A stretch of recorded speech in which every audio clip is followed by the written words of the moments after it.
everybody, and welcome to Cypress Grove Homestead. This is my kitchen, and this is where I do a lot of stuff with our goat's milk that we get from the girls. One of the good things about the girls having babies, other than always having cute little baby goats, is that whenever they are weaned, is that we have a lot of great goat's milk that we can make goat's milk soap, goat's milk fudge, and also goat's milk cheese. And that's one of the things that I'm going to make today, and I'm going to share with you how we make one of Don's favorites is Chevre, and it is a really easy goat's milk cheese to make. I mean, it is kind of one of those set it and forget it type things. I basically takes about 10 minutes up front, you let it sit overnight, and then the next day you do some real simple straining and it's done. So just to jump right in, I've got a gallon of goat's milk right here. Now our goat's milk is raw because we bring it in from the girls and we strain it. We double strain it just to make sure that there's no like bits of hay or hair or anything like that in there. Now you can use pasteurized, turns out just the same.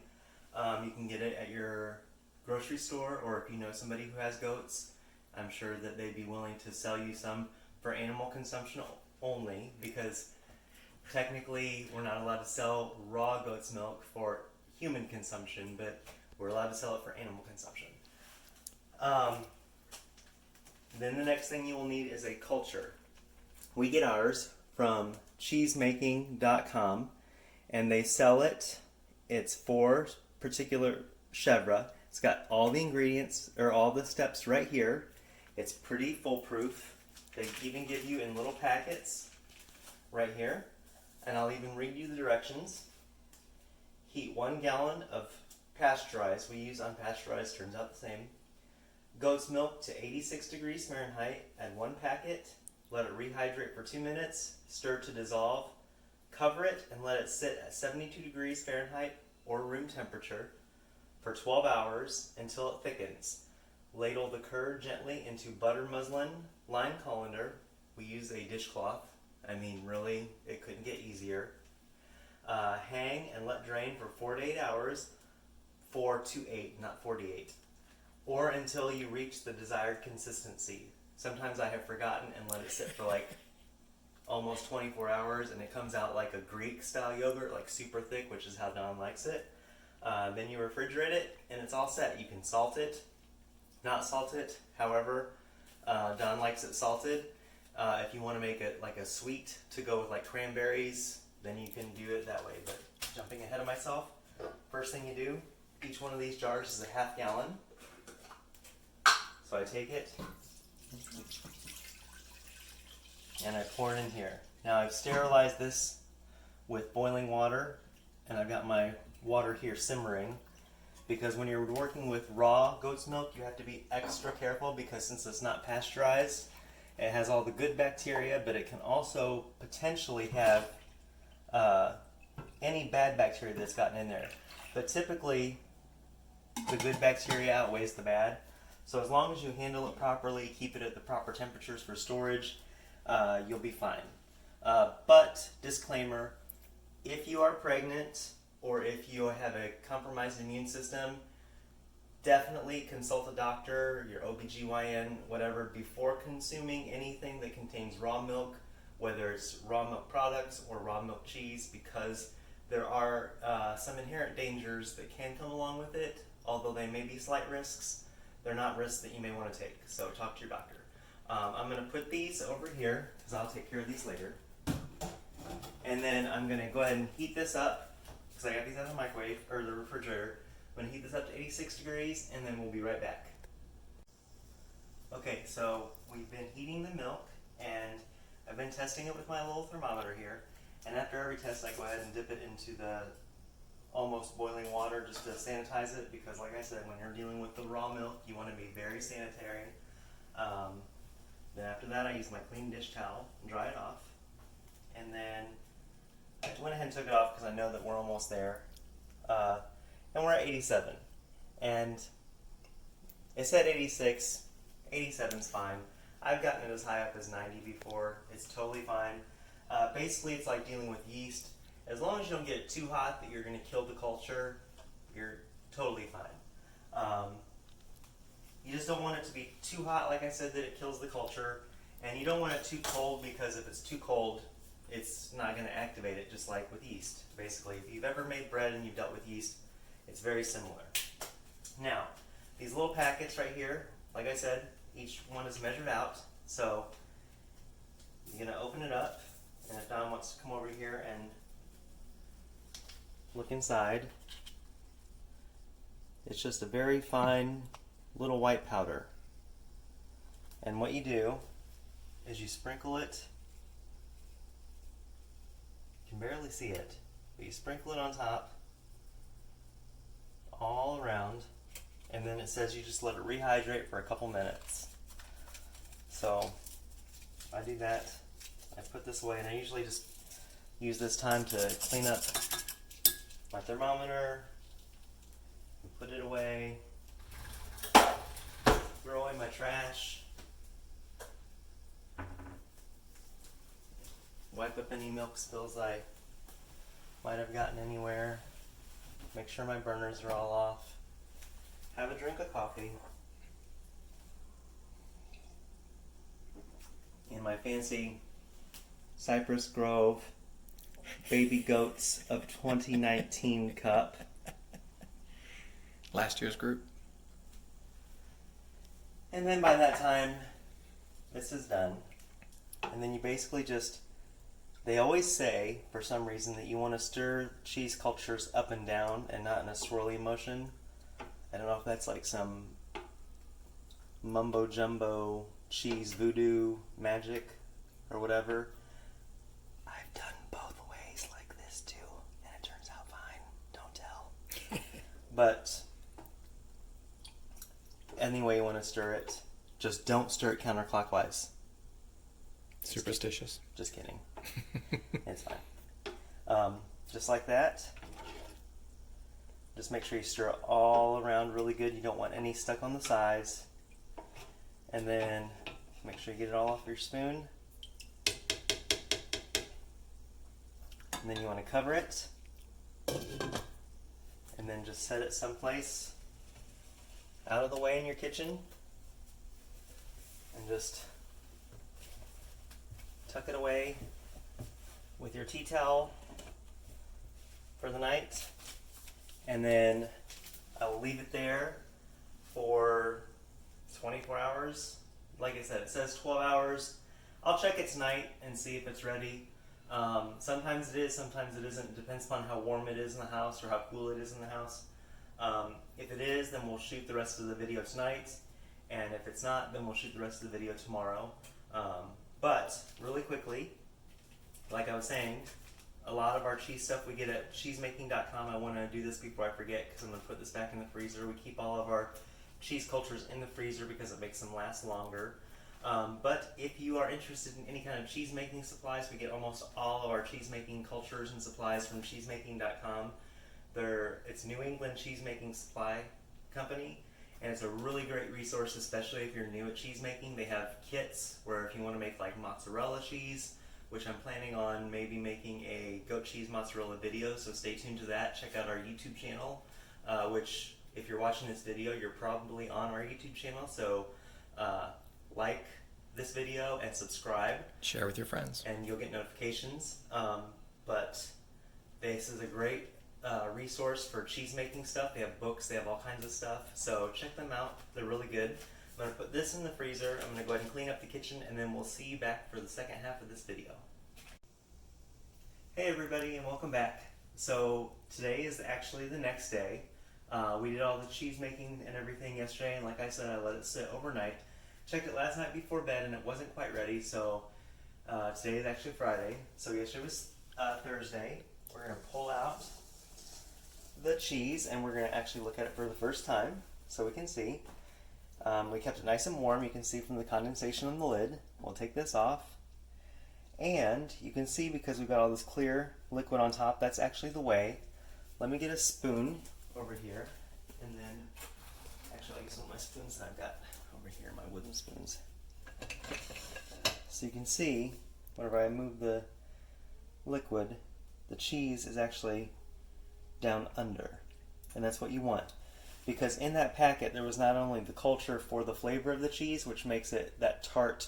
If you've ever had the Chevre cheese, the goat cheese, it makes it like that little tart acidic flavor, but it also contains a little bit of rennet, and rennet is what makes the cheese curd coagulate, and it separates from the whey. So whenever you hear the old rhyme, Little Miss Muffet, the curds and whey thing, the curds are the hard part of the whey, or the hard part of the cheese and the milk, and the whey is what is left behind, this liquid. So you can actually drink the liquid, or you can save it to make things like bread or things like that, because it does have a lot of protein in it. So you can make smoothies.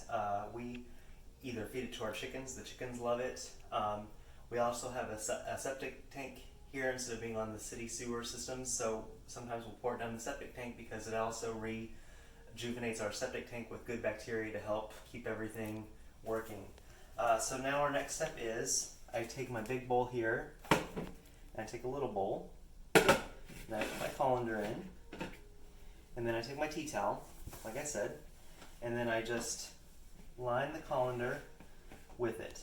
Now, you don't want to leave the edges of this over because it acts like a wick, and it will pull the moisture from the cheese, and it will run down and it will get all over your counter.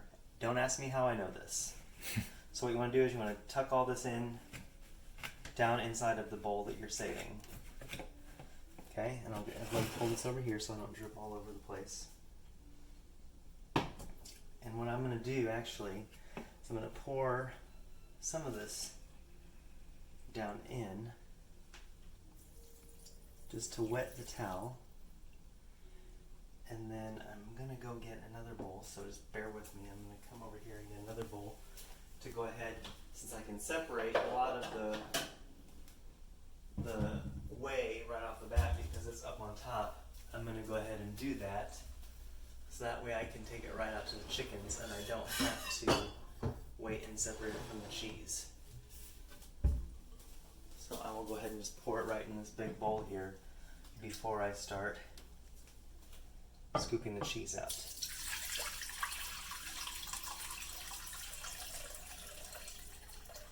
That's a lot.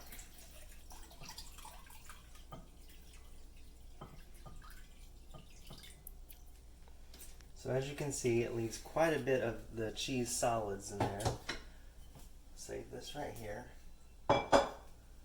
Now comes the part where you just take, and I've washed up my hands, And obviously. Chevre is a soft cheese. And it is a soft cheese. It can be as soft or as solid as you want, but Don likes it a little bit more soft, so you can like eat it with a spoon or spread it on top of things. And as you put it in here, you want to kind of break it up because inside of the cheese there can be little pockets of whey, and it makes it easier for it to drain.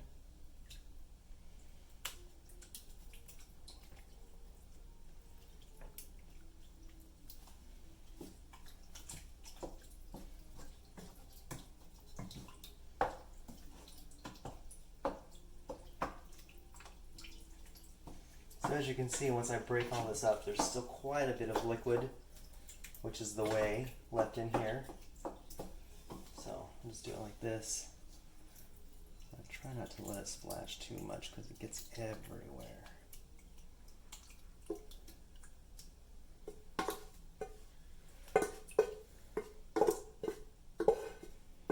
So there's this.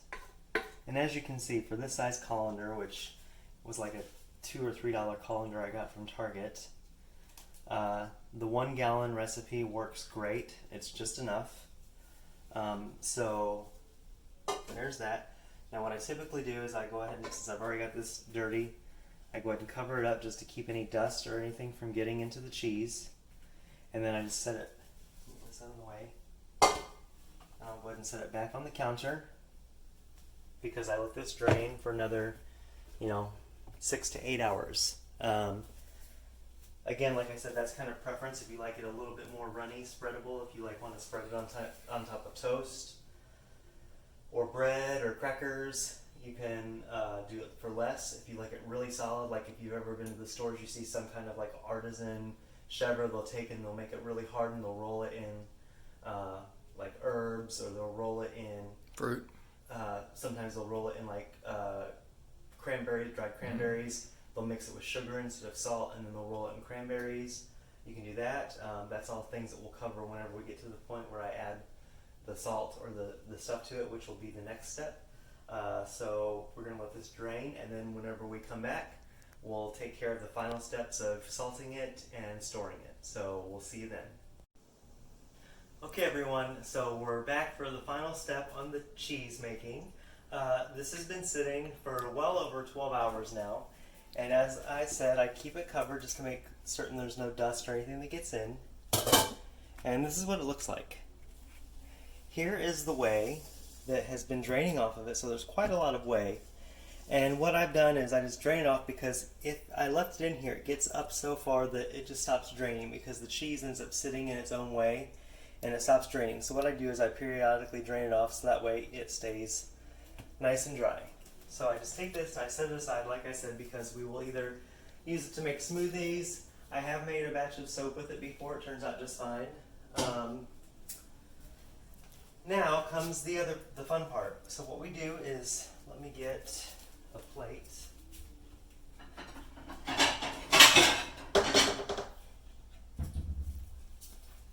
We take this out, because right now the cheese is a little bit tart, but it's pretty bland because it needs to be salted. Now, like I said, if this were going to be like a sweet hors d'oeuvre cheese, like say it's Thanksgiving and you want to make like a cranberry Chevre spread for like crackers, instead of adding salt, you may want to add sugar and then blend in some dried cranberries. Or say you want to make it like a basil pesto, you could like throw in some like basil leaves or some pesto. But we're just making it very simple. We're just going to add some salt, because Don likes to use it like whenever he's making scrambled eggs. He serves it with eggs, things like that. So there's just a little bit of whey left in here. So what I do is I'll just take this over here and dump it in with the other. And I just use the same bowl, because it's already got stuff in it. Now, the general rule of thumb for making Chevre whenever you're salting it is whatever the weight of the cheese is, you want 1 to 2% of the weight in salt. That's what you add. So I find it easier, instead of doing ounces, I do grams, because with ounces you have to figure out like how many ounces are in a pound, all that stuff like that. With grams, you just move the decimal point over, and I'll explain that to you in a minute. So I take my cheese, I dump it right into the bowl, and it comes out in a nice big lump, and it says 884 grams. So whenever I say the decimal point, you move it over. So if it's 884, the decimal point is over behind the 4, so you move it over 1, 2. That means I add 8.84 grams of salt. So here's my salt. Go ahead and clear this off.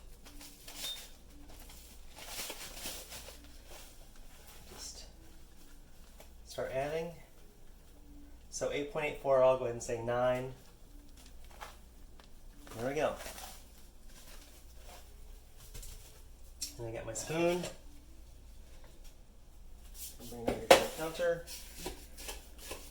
And as you can see, it's a nice firm texture.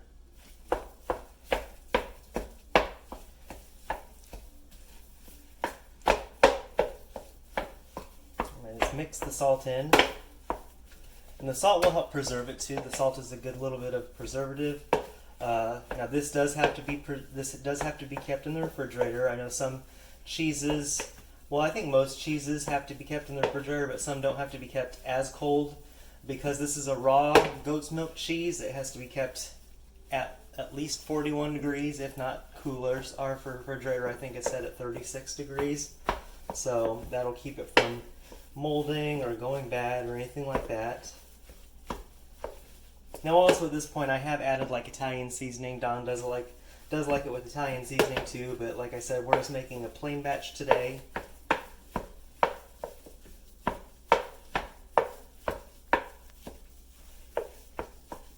And just mix it in like that. And I'll test it just to see if it is salty enough.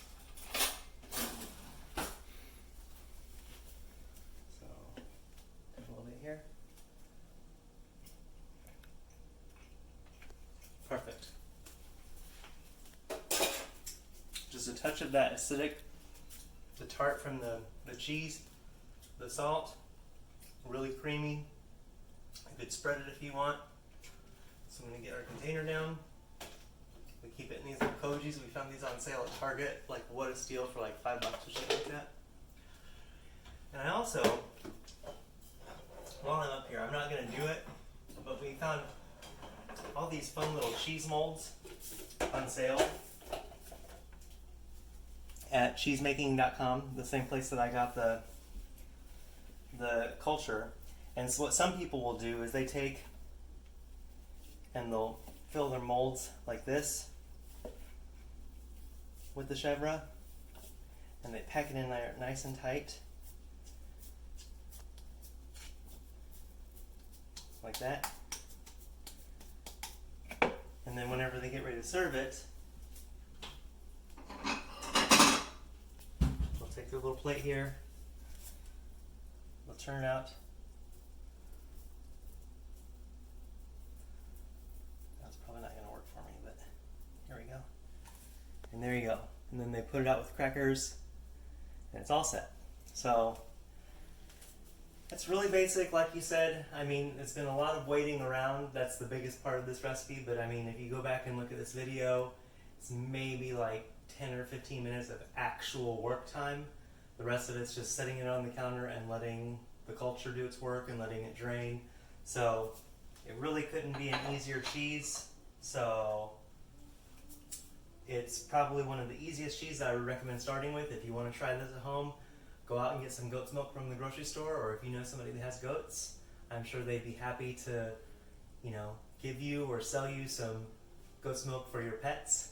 And then you could hit up cheesemaking.com and try it yourself. So thanks for stopping by and checking out how we make Chevre cheese here at Cypress Grove Homestead.